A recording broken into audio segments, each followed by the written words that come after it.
বন্ধুরা, আমি প্রতিদিনই মিঠিচড়া গল্পের পাশাপাশি আমি আমার ডেইলি লাইফস্টাইল ব্লগ শেয়ার করি।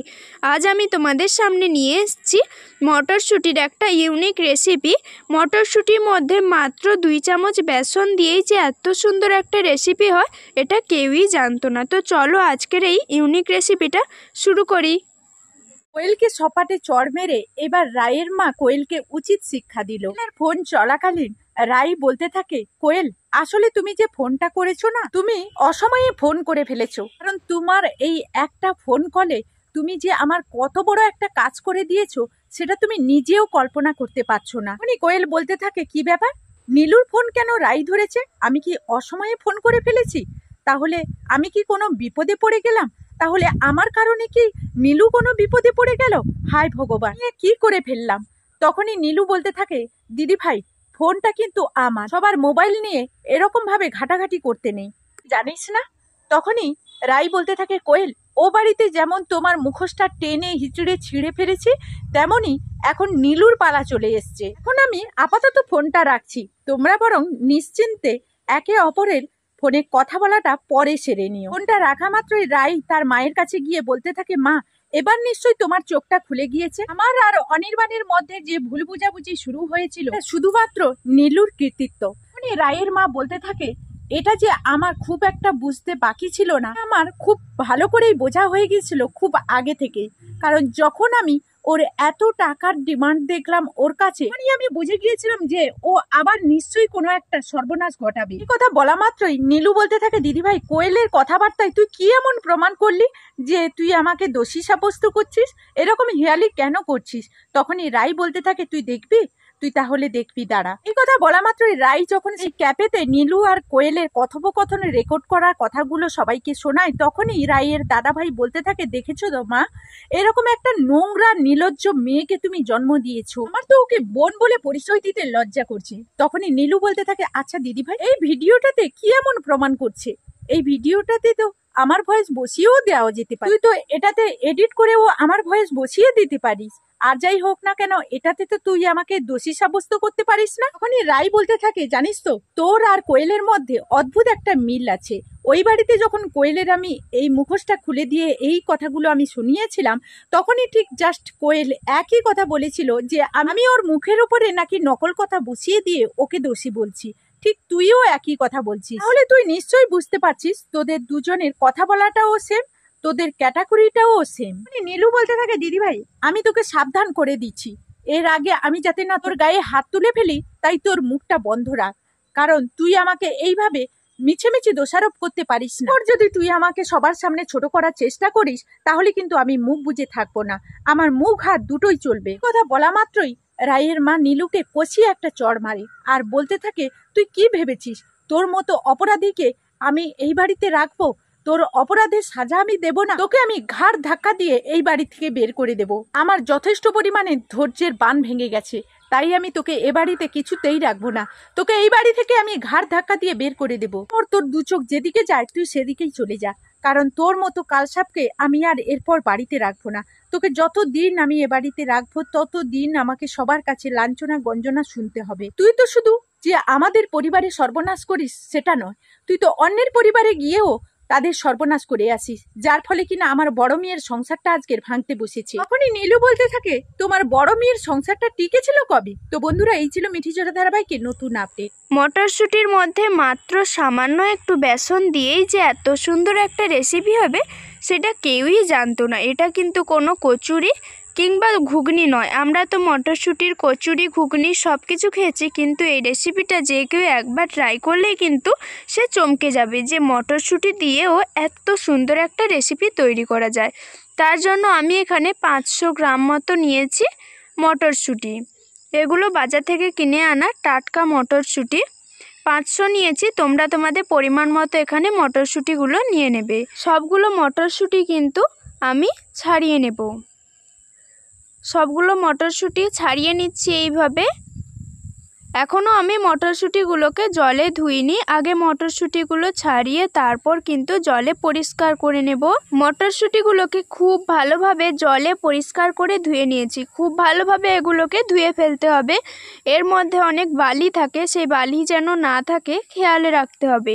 এখন এই মটরশুঁটিগুলোকে আমি একটা মিক্সার পাত্রে নিয়ে নিচ্ছি, আর নিয়ে নিচ্ছি অনেকগুলো, বেশ কিছুটা ধনেপাতা, ঝালের জন্য 3টে কাঁচা লঙ্কা, অল্প একটু 2 চামচ মতো আমি জল দিয়ে এইরকম আধ ভাঙা মতো একটা পেস্ট বানিয়ে নিয়েছি।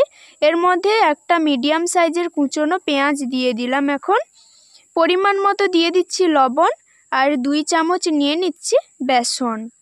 এখান থেকে আমি 2 চামচ পেস্ট তুলে রাখছি, আমার খেয়াল ছিল না পেস্টটা তুলতে। আলাদা একটা পাত্রে 2 চামচ পেস্ট তুলে রেখে এখন আমি এই সবগুলোকে একসঙ্গে খুব ভালোভাবে মাখিয়ে নিচ্ছি। তোমরা কিন্তু এই কাজটা চামচ দিয়ে করবে না, হাত দিয়ে করলেই কিন্তু খুব ভালোভাবে এটা মাখাতে পারবে।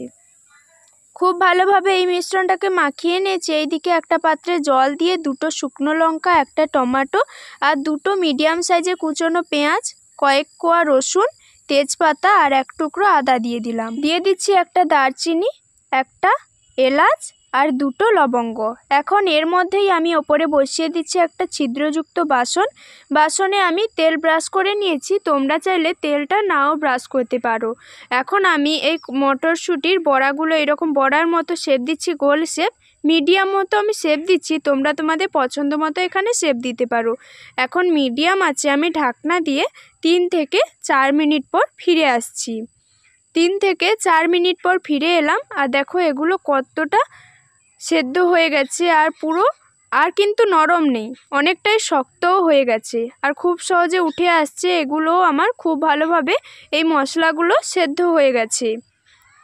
এখন আমি এই টমেটোর সঙ্গে যে মশলাগুলো ছিল সেগুলো একটা পাত্রে নামিয়ে ঠান্ডা করে নেব। আর এই জলটা ফেলবো না, এর মধ্যে মশলার ফ্লেভার আছে, এটা আমি তরকারিতে ব্যবহার করব। এখন এই টমেটোর খোসাগুলো আমি ফেলে দিচ্ছি, আর শুকনো লঙ্কার মাথার টিকটা কেটে বাদ দিয়ে দিচ্ছি। এগুলো ঠান্ডা হয়ে গেছে। আমি পেস্ট বানিয়ে নিয়েছি একটা কড়াইতে, বেশ কিছুটা পরিমাণ সর্ষের তেল দিয়ে দিলাম, 1/2 চামচ মতো গোটা জিরে দিয়ে এখন মিডিয়াম সাইজের 4টে আলু আমি এরকম লম্বা লম্বা করে কেটে রেখেছিলাম, সেই আলুগুলো দিয়ে একটু নাড়াচাড়া করে নিচ্ছি। দিয়ে দিচ্ছি পরিমাণ মতো এখানে লবণ। লবণটা এখানে কিন্তু তোমরা তোমাদের পরিমাণ মতো নেবে। আমি 1/2 চামচের থেকে একটু কম লবণ নিলাম। লবণ দিয়ে নাড়াচাড়া করে এখন ঢাকনা দিয়ে দিচ্ছি। কিছুক্ষণ বাদে ফিরে এলাম, ঢাকনাটা খুলে নিয়েছি, আর এখন আবারও একটু খুব ভালোভাবে আলুগুলোকে নাড়াচাড়া করে নিচ্ছি। এর মধ্যে এখন অ্যাড করে দিচ্ছি পেস্ট করে রাখা মশলাটা দিয়ে একটু নাড়াচাড়া করে নিচ্ছি। আর এগুলো যেহেতু সেদ্ধ মশলা, তাই একটু বেশি কষানোর কোনো প্রয়োজন নেই, অল্প কষিয়ে নিলেই কিন্তু রান্নার স্বাদ দ্বিগুণ হবে। থালা ধুয়ে অল্প কিছুটা জল অ্যাড করলাম, অল্প জল দিয়েছি, নাড়াচাড়া করে দিচ্ছি।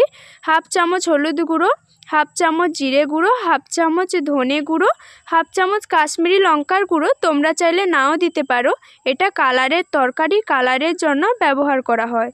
এখন এই সব কিছুকে খুব ভালোভাবে নাড়াচাড়া করে নিচ্ছি মিডিয়াম আঁচে। খেয়াল রাখতে হবে মশলাগুলো যাতে নিচ থেকে না পুড়ে যায়। নাড়াচাড়া করে এখন কিছুক্ষণের জন্য ঢাকনা দিয়ে দিচ্ছি। কিছুক্ষণ বাদে ফিরে এলাম, আর মশলাটা এখন আমার কষানো হয়ে গেছে। সেদ্ধ মশলা বেশি কষানোর কোনো প্রয়োজন নেই। এখন 2 চামচ যে মটরশুঁটির পেস্ট তুলে রেখেছিলাম সেই পেস্টটা আমি দিয়ে দিলাম।